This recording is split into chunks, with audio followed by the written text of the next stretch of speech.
Dan saat ini 45 ini tidak boleh berubah untuk sasaran, target sama rencana implementasi programnya. Cuma kan kami merasa bahwa kabupaten-kabupaten yang kami dampingi itu tidak membutuhkan semua itu. Kadang bisa merupakan substitusi dari tujuan yang besar.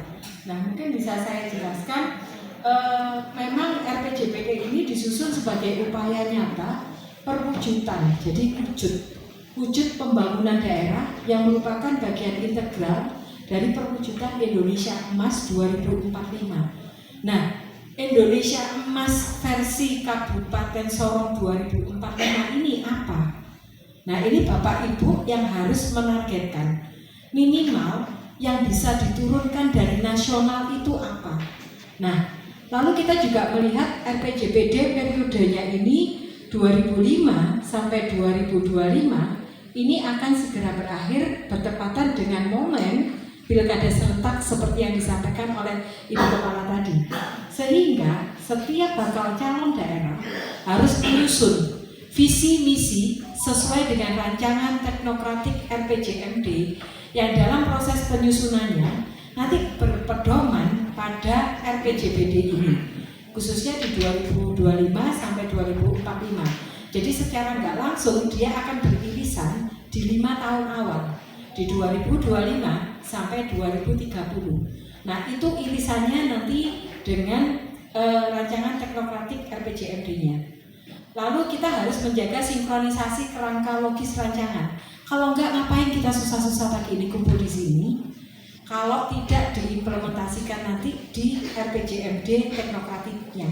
Makanya kita menyusunnya simultan, biar tidak terlepas dari apa tujuan yang nanti kita sepakati Bapak Ibu sekalian. Lalu kalau kita melihat juga maksud dan tujuan dari penyusunan RPJMD di Kabupaten Sorong ini dengan maksud memberikan arah dalam penyelenggaraan pemerintahan dan pelaksanaan pembangunan di Kabupaten Sorong untuk kurun waktu 20 tahun. Jadi jangankan 20 tahun Pak, kadang kalau di tahun depan kita mau nyusun apa, biasanya teman-teman OPD ini masih bingung.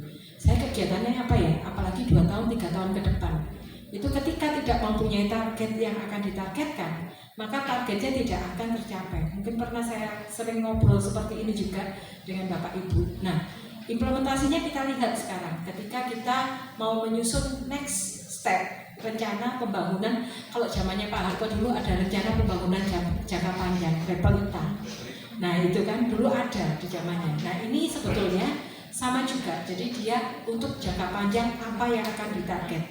Kalau dulu saya ingat waktu masih kecil itu Pak Harto itu pernah menarget salah satunya misalnya di bidang pertanian, karena kita negara yang berdasarkan agropolitan. Dia menginginkan Repelita jangka panjangnya kita bisa swasembada pangan. Itu salah satunya. Cara menargetnya gimana di dalam 25 tahun Kota Sorong ini atau Kabupaten Sorong ini atau Sorong Raya ke depan itu bisa swasembada pangan. Nah, seperti itu contohnya. Jadi ada target besar. Sebetulnya target besarnya itu dari provinsi, misalnya untuk Sorong Raya, untuk Provinsi Papua Barat Daya, dan nanti bisa diberikan kepada kabupaten kota apa sebetulnya kekuatan dari kabupaten kota masing-masing.